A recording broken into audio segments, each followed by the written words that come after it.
Hello. इस content को समझाने से पहले ना मैं आपको एक स्टोरी सुना देता हूँ। छोटी सी स्टोरी है, ध्यान से सुनना। अगर स्टोरी आप समझ गए ना तो आप समझ जाओगे कि आखिर मैं बात किस बारे में कर रहा हूँ, आखिर कंटेंट का मतलब क्या है।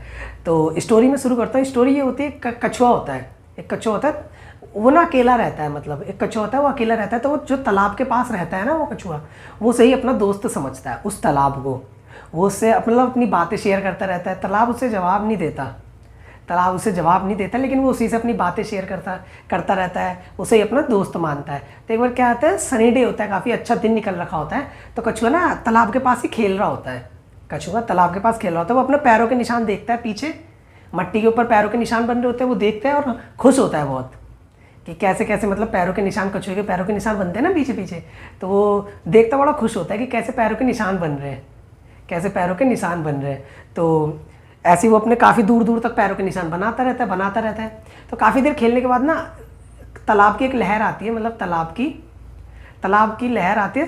वो उसको निशान को मिटा देती है, पैरों के निशान को, और वापस चली जाती है तालाब की लहर। तो वो कछुआ बड़ा गुस्सा हो जाता है।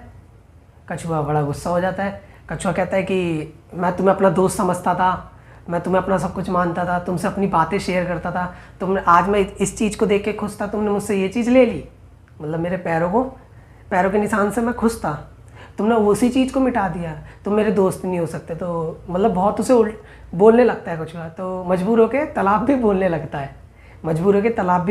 तालाब पता है क्या बोलता है? कहता है कि मैं तुम्हें हर्ट नहीं करना चाहता था, मैं तुम्हारी फीलिंग्स को हर्ट नहीं करना चाहता था। मैं भी देख रहा था तुम अपने पैरों के निशान से कितने खुश थे, लेकिन ज़रा आगे की तरफ नज़र मारो, एक बार आगे की तरफ नज़र मारो, देखो कुछ शिकारी आ रहे हैं। वो मतलब पैरों के निशानों से ही कछुओं को पकड़ रहे हैं सबको, तालाब के उस पार। अब वो इस पार भी आएंगे ज़रूर। तालाब तो क्योंकि पूरे तरफ है तो उससे तो हर तरफ का दिख रहा होगा ना। तो वो कह रहे पैरों के निशान से वो सब कछुओं को पकड़ रहे हैं, वो इस तरफ भी आएंगे, इसलिए मैंने तुम्हारे पैरों के निशान मिटा दिए कि कोई भी शिकारी तुम तक ना पहुँच पाए। कछुआ समझ जाता है कि ये सिर्फ मेरे भले के लिए ही है कि उसने मेरे पैरों के निशान मिटा दिए। अब मैं आपको चीज़ समझाता हूँ। तो काफ़ी बार ना यही होता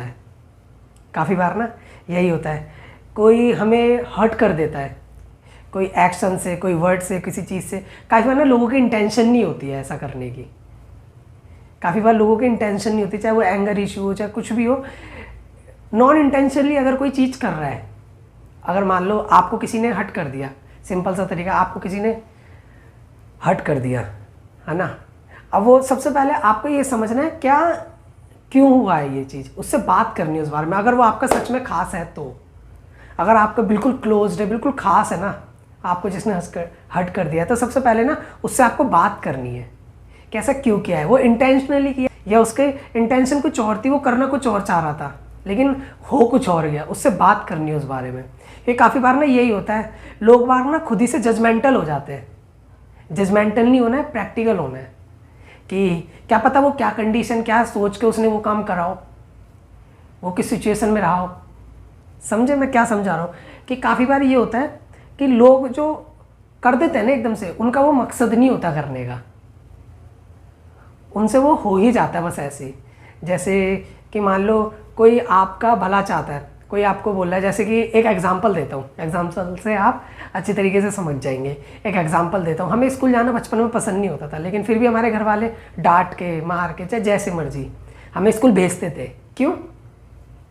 क्योंकि उन्हें पता था कि हमारे स्कूल जाना कितना ज़रूरी है, हमारा पढ़ा लिखना। हमें वो चीज़ें जब समझ नहीं आती थी, लेकिन अब समझ आती हैं, है ना।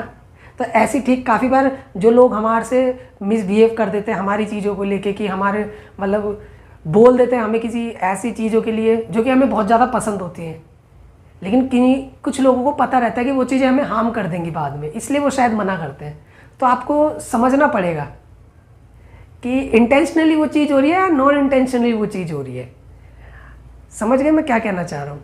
अगर किसी ने, ठीक है, अगर कोई गलती किसी ने कोई कर दी है, क्योंकि ऐसा होता है कि गलतियाँ तो लोग बाग करते ही रहते हैं, गलतियाँ किससे नहीं हो जाती, इंसान से गलतियाँ होती रहती है। अगर किसी ने कोई गलती कर भी दी है, आपको उस चीज़ से हर्ट हो गया है, तो सबसे पहले अगर वो गलती ऐसी है जिसकी कोई माफ़ी नहीं है, मतलब आप उस इंसान के साथ नहीं रह सकते दोबारा, माफ़ी का मतलब है कि आप उस इंसान के साथ नहीं रह सकते दोबारा, तो उससे थोड़ा दूर हो जाइए, उससे दूर हो जाइए, उससे दूरी बना लीजिए साफ। अगर उस गलती की माफ़ी नहीं है, हाँ गलती छोटी है तो ठीक है, उसको पनिशमेंट दीजिए, थोड़ी सी कोई पनिशमेंट के तौर पे। अगर वो आपसे, जैसे कि पनिशमेंट के तौर पे आपसे किसी को बात करना बहुत ज़्यादा पसंद है, तो पनिशमेंट के तौर पे आप ये भी दे सकते हो कि उससे बात मत करिए कुछ टाइम तक, कि ठीक है आपने ये चीज़ करी है तो आपको ये पनिशमेंट है कि आप मुझसे बात नहीं करेंगे।